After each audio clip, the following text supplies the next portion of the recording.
Hi, this is Derek. For today's review, I'm going to be talking about Mad Max Fury Road. This is the fourth film in the Mad Max series franchise, though it would serve as kind of a soft reboot, I guess you could put it. It's one of the best reviewed action movies of recent memory, and it is, in fact, an Oscar nominee for Best Picture this year. So that's kind of interesting, being, a fourth film in the series, soft reboot. This is an Oscar-nominated film for Best Picture, and a bunch of other awards: Best Director for George Miller, Editing, Visual Effects, Costume Design, a whole bunch of stuff. So it's a big winner for nominations, at least. I'll say right now, I've never been a big fan of the Mad Max series. Not that I outright dislike the movies, just that I never really gave them a chance. I've seen all of them in bits and pieces here and there on TV, and I'm like, well, I don't know, I don't really like this. And nothing against Mel Gibson either.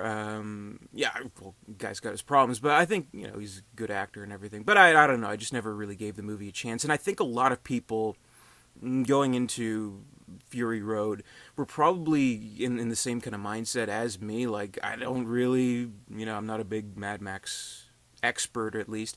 But that's kind of the reason why this at least serves as kind of an example of how the soft reboot kind of stuff can kind of actually work, where you don't need to know everything about the previous entries in the series. You don't need to be a fan, per se. And the movie stands kind of on its own as its own kind of thing, and indeed it does.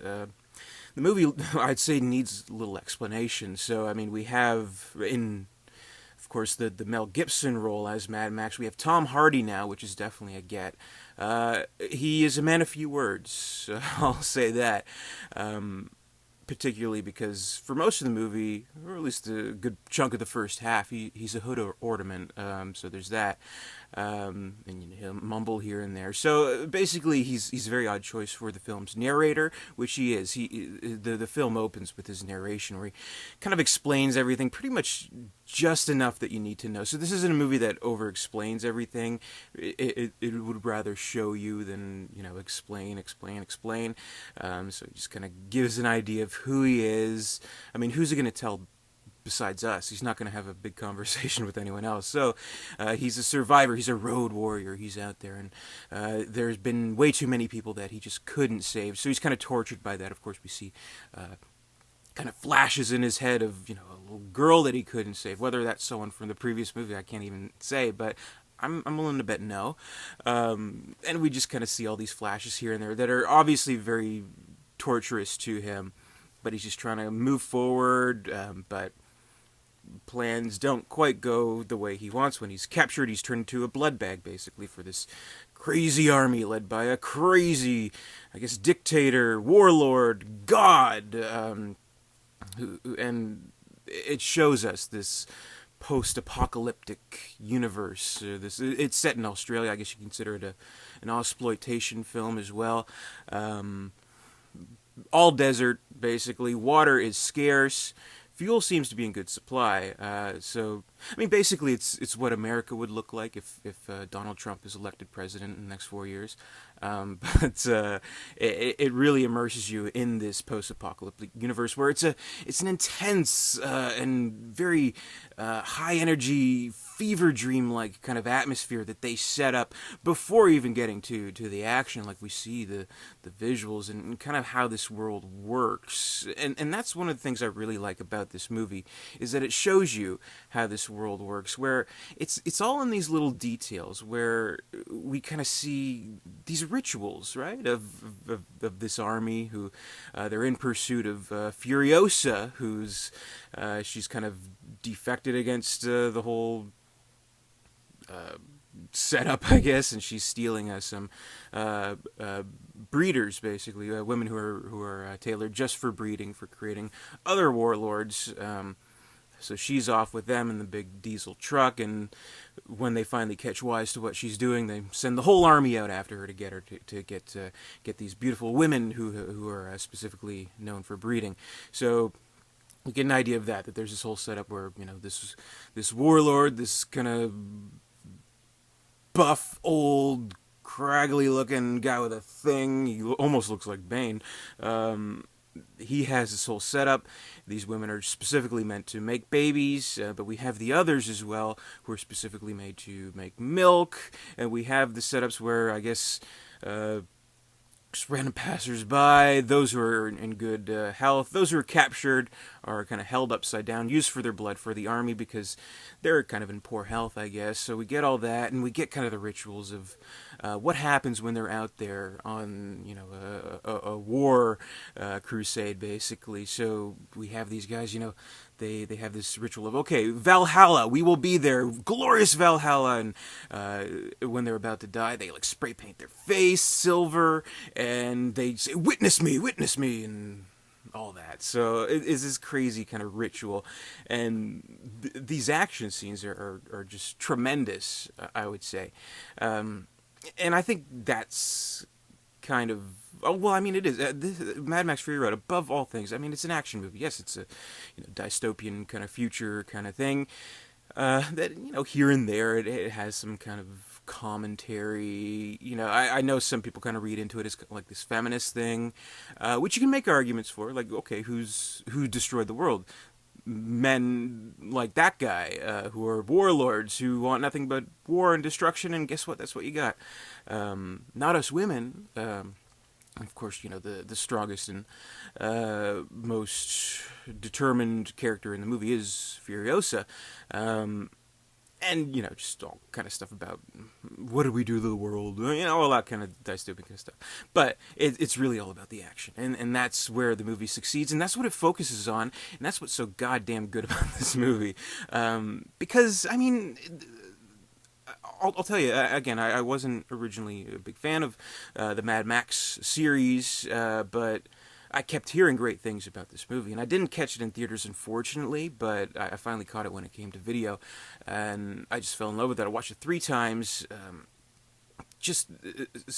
I think it really struck a nerve with people, really struck a chord, or however you want to put it. It was something that we were all kind of, maybe without even really knowing it, kind of yearning for, and that's in like an action movie that's actually coherent, with effects that are in screen, assisted by CGI, but in screen kind of, because you look at like the Furious 7, you see like a fucking car shooting through like one side of a building and crashing into another, and ridiculous shit like that, and it goes in slow motion that you've seen a million times before.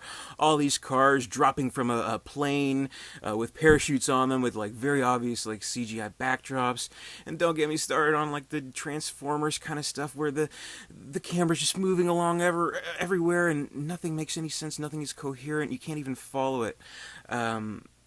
So I mean, I would have never thought, that it would be such a rare thing for an action movie to have action scenes that you can follow and understand. I never would have thought that, but here we are. And here's an example of how an action movie can be done right, where it does have these, laboriously intricate types of action scenes, where they're very visual. It's a visual movie. I mean, above all else, this is a visual film, which too many movies, particularly action movies, I mean, they take it, they take that for granted, and they kind of, I don't know, betray that, lose sight of that, where we want to understand what's going on. We want to see something cool. And to Mad Max Fury Road's credit, rarely are there 2 shots that even look the same in the movie, and like the whole movie is just cars in a desert, but somehow they make each shot kind of look unique and stand on its own, which I think is excellent, either by creating a certain type of perspective, type of angle from the action scene on that big diesel, the cars coming at it, or like at the nighttime scenes where it's all kind of blue tinge, or like, there's that one great scene where, I guess I'll say spoiler alert in this movie, so if you haven't seen the movie, go see it, but, where Furiosa, she discovers that the green place that they've been looking for the whole time, it doesn't exist, and she's on her knees and screaming. We barely hear. There's a great long shot, and we see like the wind moving the sand, which is probably CGI, but it looks amazing. It really does. So that's a great looking scene. It looks like almost like water flowing, which is great.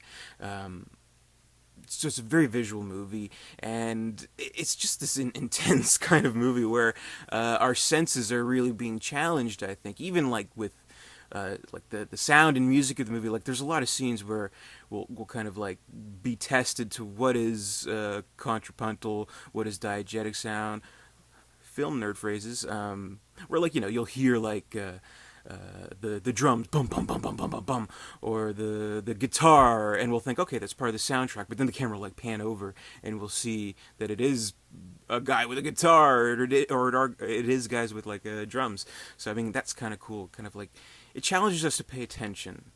Mad Max Fury Road, which is something rarely do these action movies do anymore, which I value a lot in this movie.